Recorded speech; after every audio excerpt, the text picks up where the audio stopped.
En estos encuentros trataremos lo relativo a los instrumentos de orquesta.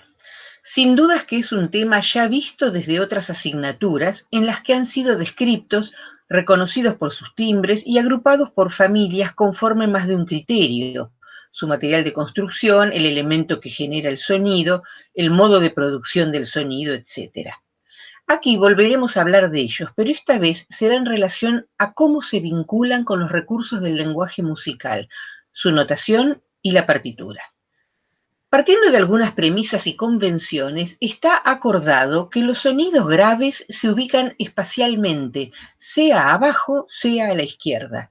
Así el teclado del piano tiene sus graves a la izquierda del ejecutante, y en una partitura lo grave se escribe por debajo.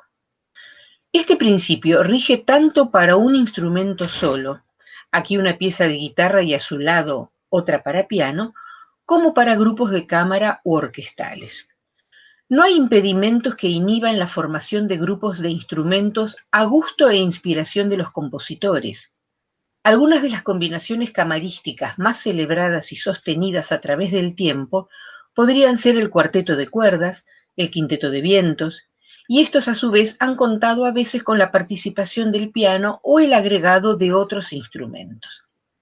Ejemplificando estos grupos de cámara formados por instrumentos de las mismas familias, podemos observar que el criterio de ubicar lo grave por debajo y lo agudo por encima se respeta. Aquí vemos los primeros compases de un clásico cuarteto de cuerdas de Haydn, de su opus 1, el número 6, fechado entre 1762 y 1764. El violonchelo se escribe por lo bajo. Hacia arriba le siguen la viola, luego el segundo violín y por lo alto el primero. Beethoven compuso uno de sus 16 cuartetos de cuerdas, en 1826, conservando el orden de la partitura. Violonchelo por debajo, viola, violín segundo y violín primero ascendiendo. Pero ya en 1795 había adaptado para quinteto de cuerdas, incorporando una segunda viola, otra obra de su autoría, un octeto para vientos, 2 oboes, 2 clarinetes, 2 cornos y 2 fagotes.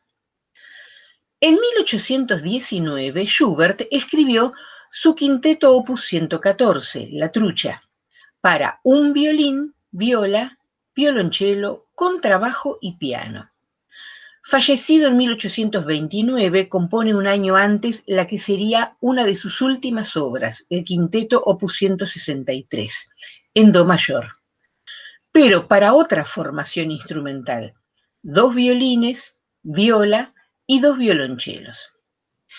Y ya en el siglo XX, más exactamente en 1910, Alban Berg compone el cuarteto opus 3, y Dmitri Shostakovich en 1960 su cuarteto número 8. En el siglo XX, las casas editoriales de diferentes países publican las generalidades de una partitura fieles al idioma nacional: italiano, alemán, francés, inglés, ruso. Y los compositores ejercen el derecho de servirse de sus propias lenguas para las expresiones musicales, trascendiendo el uso generalizado del italiano.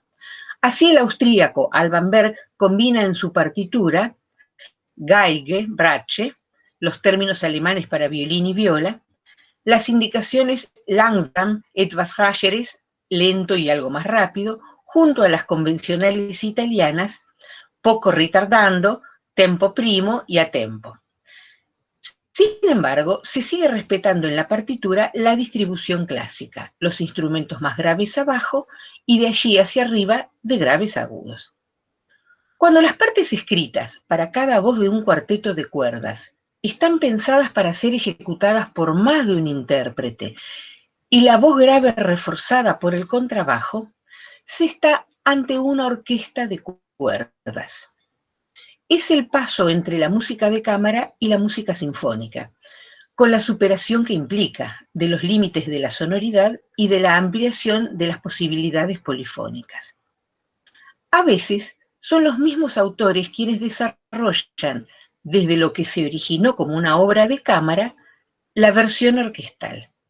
Uno de los ejemplos más notables es el Opus 4 de Arnold Schoenberg, su Noche Transfigurada, originalmente concebida en 1899 como un sexteto de cuerdas, 2 violines, 2 violas y 2 chelos, del que estamos viendo el manuscrito con la caligrafía del autor, las indicaciones de movimiento, los nombres de los instrumentos, todo en alemán. Esta fue arreglada por él mismo en 1917, con una revisión posterior en 1943 para orquesta de cuerdas, que incorpora al contrabajo y superó ampliamente en celebridad al sexteto de origen. Pasemos ahora a leer en detalle cómo se escribe para cada uno de estos instrumentos. El aspecto más relevante es cuál de las 7 claves se usan. Recordemos que la existencia de tantas claves no es un capricho, sino que responde a las diferentes alturas de los sonidos y se eligen según la tesitura propia de los instrumentos. Los sonidos agudos se escriben preferentemente en clave de sol en segunda, como la mano derecha del piano, dado que así caben dentro del pentagrama la mayoría de ellos. Cuando el registro es demasiado agudo y el uso de las líneas adicionales pasa a ser exagerado, hay un recurso que es la indicación de octava por encima del fragmento que queremos que se ejecute a la octava superior. En el ejemplo 2, la mano izquierda del piano ha abandonado la clave de fa en cuarta porque lo que debe tocar es muy agudo. Entonces, cambió por la clave de sol que corresponde a la tesitura buscada por el autor. El primer grupo de blancas en pianísimo muestra 4 compases por la duración de ellos para la mano derecha, casi el límite aceptable en el uso de las líneas adicionales. Los 3 compases siguientes, la melodía asciende aún más. Entonces se opta por escribirlo una octava más abajo con la indicación de que se ejecute a la octava superior, ese 8 seguido de línea de puntos. En resumen, en clave de sol, usando algunas pocas líneas adicionales por debajo, otras más por arriba y la indicación de a la octava, podemos graficar todo lo que suena desde algo por debajo del do central, do 4, hasta que termina el piano en lo agudo, considerando que el piano nos da prácticamente el rango de sonidos utilizados en música. Del do central para abajo, la clave por excelencia es la clave de fa en cuarta línea, con las mismas consideraciones en simetría que para la clave de sol acabamos de explicar. Unas pocas líneas adicionales por encima para incursionar en el registro medio, otras por debajo para los más graves, y la posibilidad de indicar con un octava por debajo aquellos pasajes o sonidos que queremos que suenen a la octava inferior. En el ejemplo 3 es la mano derecha del pianista la que ha cambiado su clave de sol por la de fa, porque ambas están tocando en el registro grave del piano. Y en el último compás, las corcheas escritas para la mano izquierda deben tocarse una octava más graves.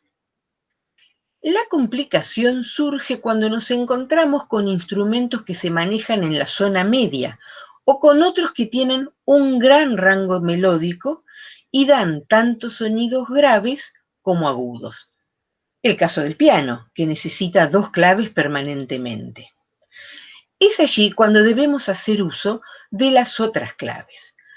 Recordemos que las 4 claves de do, en primera, segunda, tercera y cuarta línea, señalan en esas respectivas líneas la ubicación del do central, como se observa a la derecha de la imagen.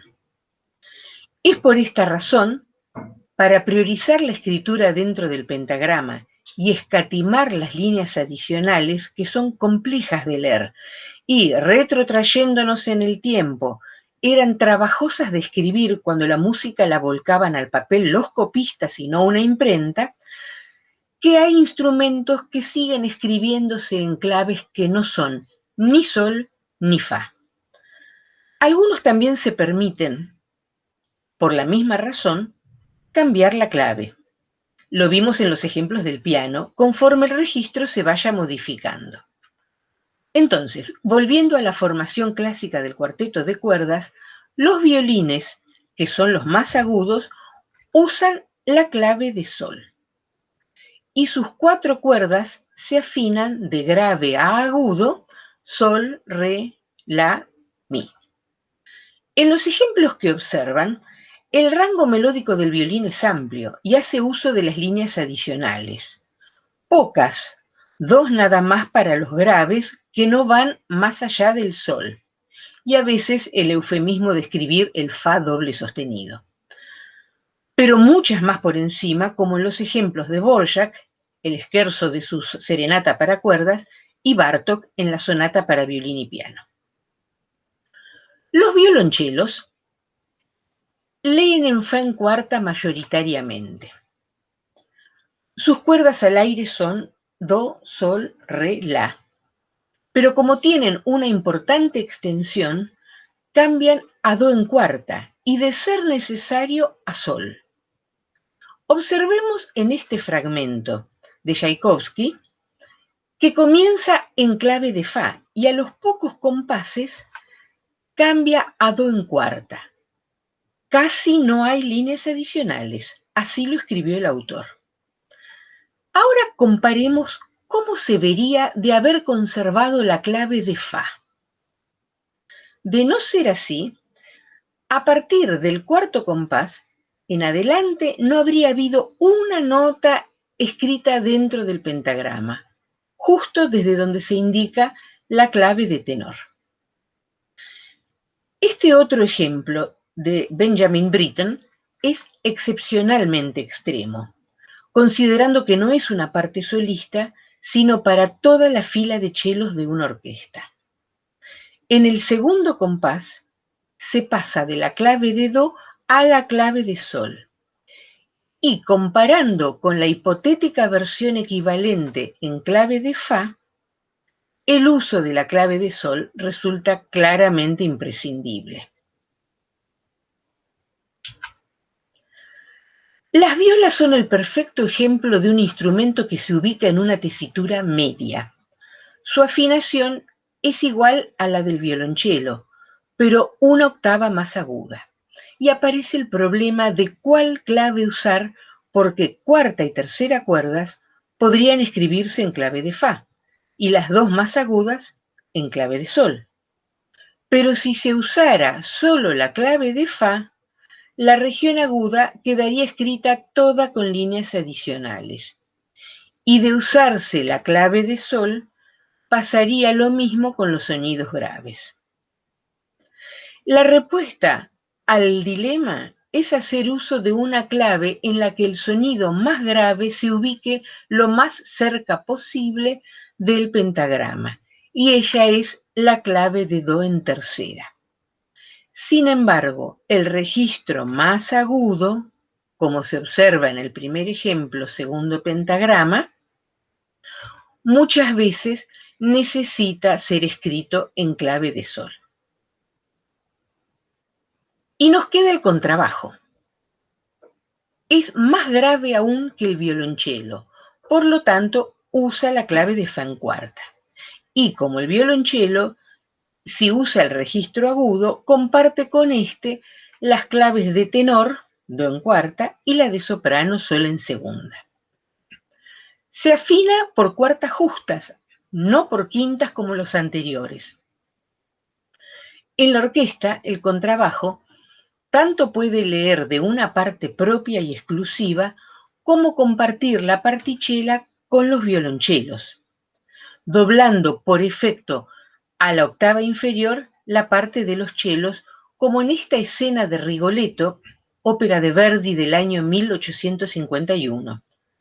En el ejemplo, la partitura de orquesta adjudica un pentagrama a cada fila de instrumentos, pero fue en un tiempo frecuente que se escribiera e imprimiera para ambos instrumentos unificados, como se observa en esta particella del Elisir d'Amore, ópera de Donizetti, estrenada en 1832. Cuando hay diferencias entre lo que uno y otro tocan, se separan los pentagramas. Lo mismo sucede en la novena sinfonía de Beethoven, escrita entre 1822 y 1824. Chelos y contrabajos comparten la misma particella en la que pueden estar divididos los pentagramas si hacen voces diferentes o leer una única línea para ambas filas.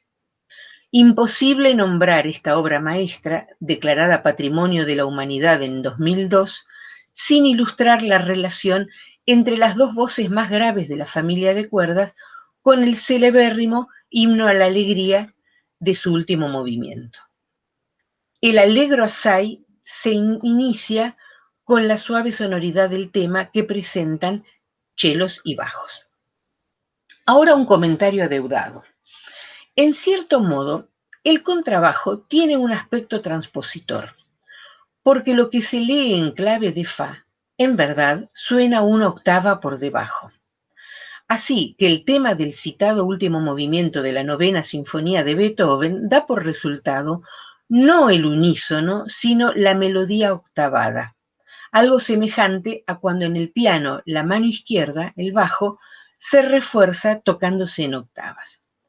En esta línea de comportamiento se inscribe también la guitarra, que usa exclusivamente la clave de sol con muchas líneas adicionales por debajo para escribir sus dos cuerdas más graves al aire, mi y la. Pero en verdad, los sonidos que se obtienen suenan una octava más grave de lo que se ve. En relación a la partitura de orquesta, el grupo de las cuerdas ocupa el pie de página, en el mismo orden de grave abajo hacia arriba agudo que vimos en grupos de cámara y orquesta de cuerdas. Dicho esto de las cuerdas, continuaremos en otro video con más de los instrumentos, su notación y la partitura de orquesta.